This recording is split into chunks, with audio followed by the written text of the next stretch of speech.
जय हिंद। आज की क्लास हमारा इकोनॉमिक्स पे होने वाला है और इससे पहले भी इस पर क्लास जो है सो बना करके अपलोड किया जा चुका है। आप उस वीडियो को जरूर देखे होंगे।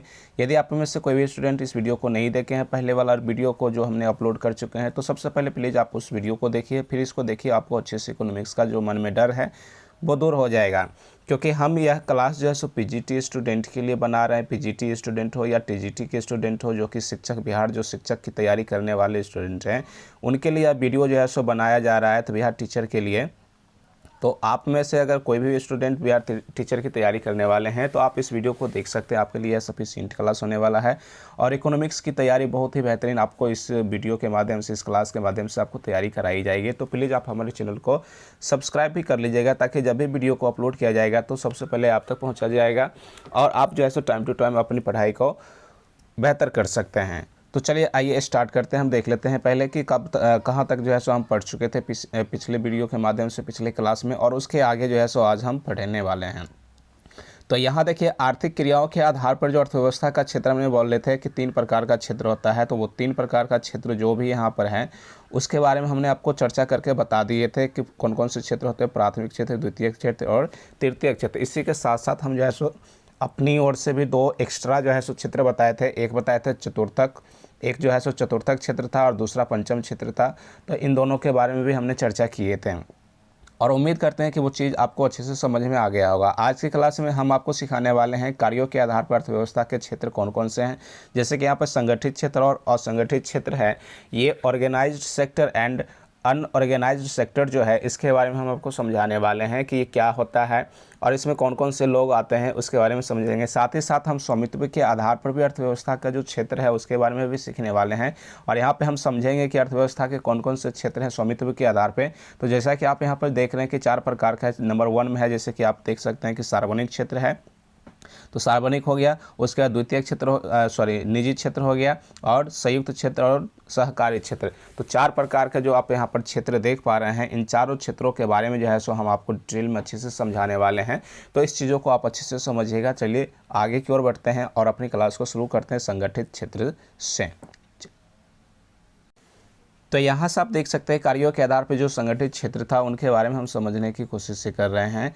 यहाँ पे देखिए कार्यों के आधार पर दिया गया है, तो कार्यों के आधार पर जो भी क्षेत्र था उसके बारे में हम समझेंगे। जैसे कि पहला 1 था संगठित क्षेत्र। अब संगठित क्षेत्र मतलब ऑर्गेनाइज्ड सेक्टर जो था वो क्या होता है, तो इसके लिए बताना है कि जिसमें नौकरी की शर्त हो, समय तय हो और वेतन हो, तीनों ही निश्चित हो, उसी को संगठित क्षेत्र कहा जाता है।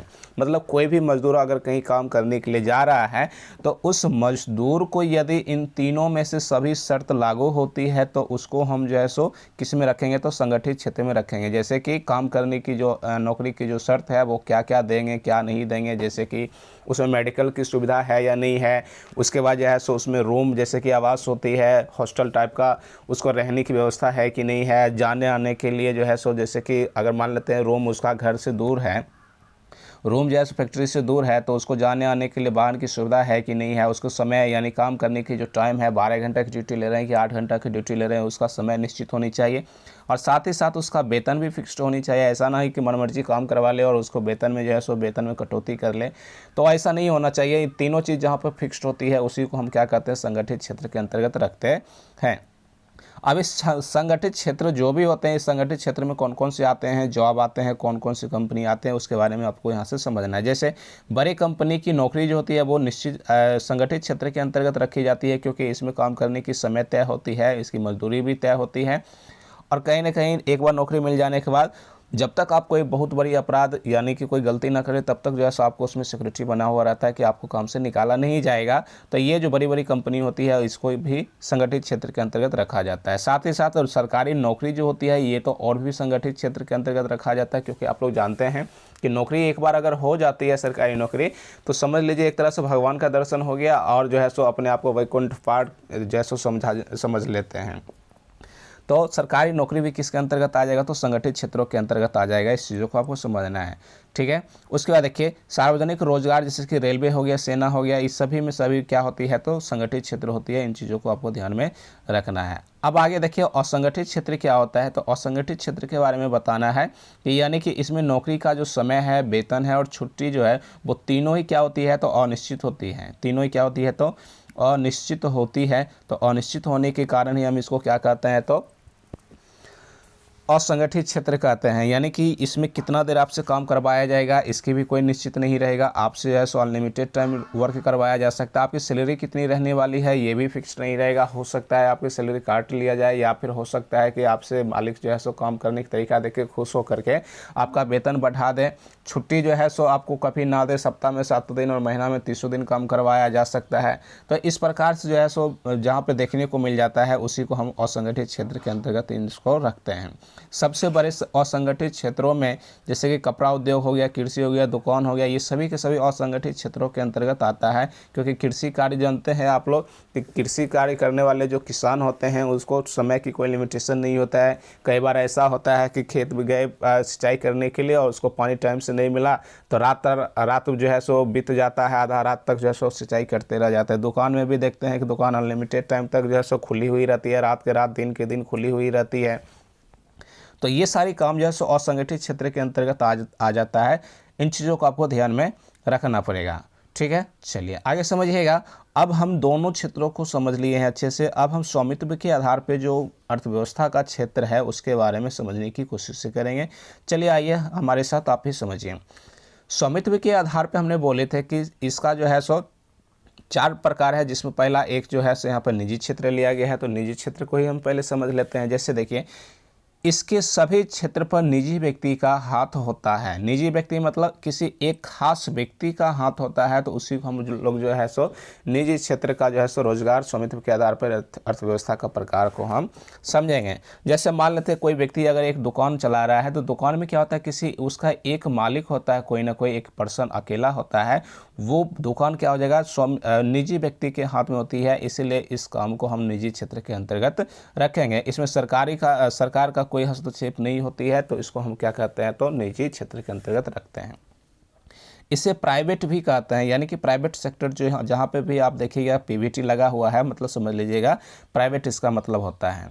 फिर इसका मुख्य उद्देश्य जो है सो केवल लाभ कमाना है।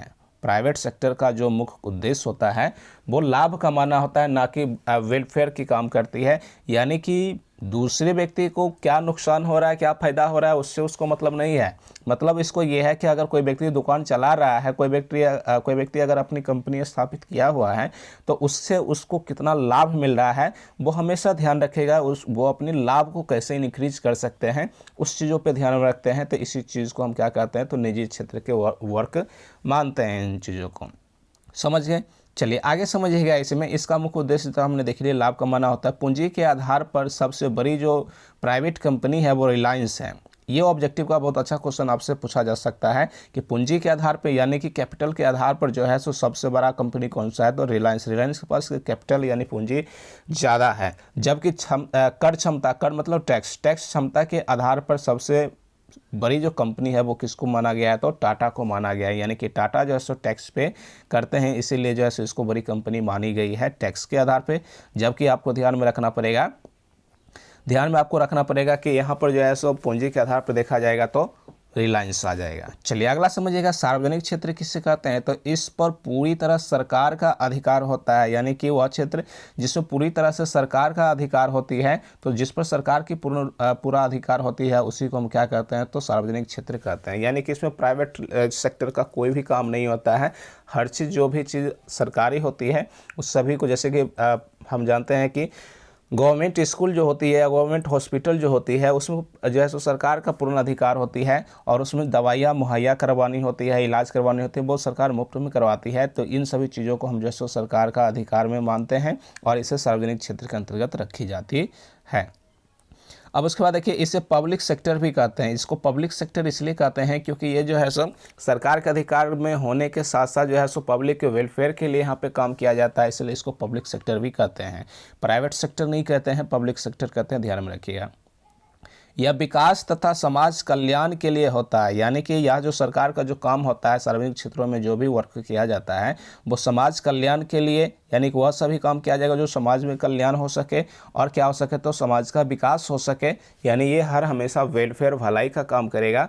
तो इसको हम जो है सो सार्वजनिक क्षेत्र के अंतर्गत मानेंगे। उसके बाद फिर इसमें हम समझ सकते हैं जैसे कि सबसे बड़ी पब्लिक क्षेत्र की जो कंपनी है वो रेलवे है तथा महारत्न कंपनी है, तथा क्या है तो महारत्न कंपनी है। तो आपसे पूछा जाएगा महारत्न कंपनी कौन सी है, तो ध्यान में रखना है रेलवे हो जाएगा। और यही सभी ऑब्जेक्टिव में क्वेश्चन आपसे बन पाएगा और यही क्वेश्चन पूछ लिया जाएगा। तो आप अगर पढ़े हुए रहेंगे तो यह क्वेश्चन आपसे नहीं छूटेगा, आप इसको आसानी से बना सकते हैं समझ गए ना। तो चलिए आगे बढ़ते हैं। अब अगला टाइप कौन सा है उसको समझिए। अगला प्रकार आपका जो है सो यहाँ से आ जाते हैं दोबारा, एक सेकेंड, हाँ तीसरा नंबर पे देखिएगा।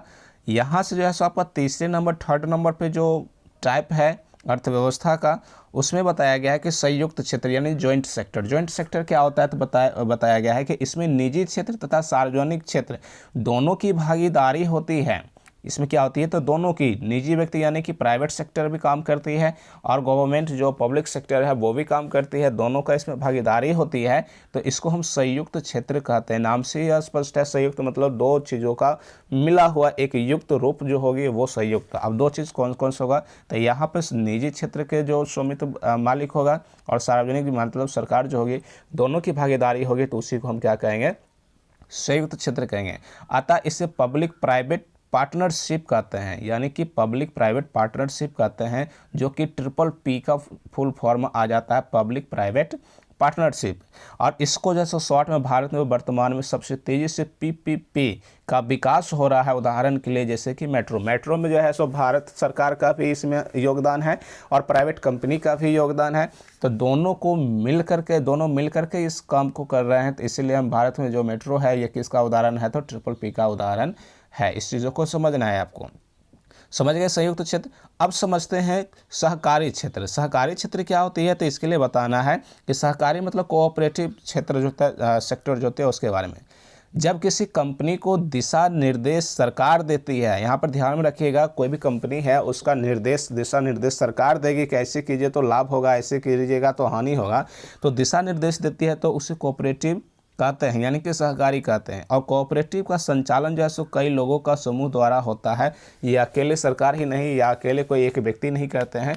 जबकि कोऑपरेटिव मतलब कई लोगों का समूह होता है और सब मिल करके ये काम करते हैं। जैसे कि कोऑपरेटिव बैंक जो है वो सहकारी का ही उदाहरण मानी जाती है।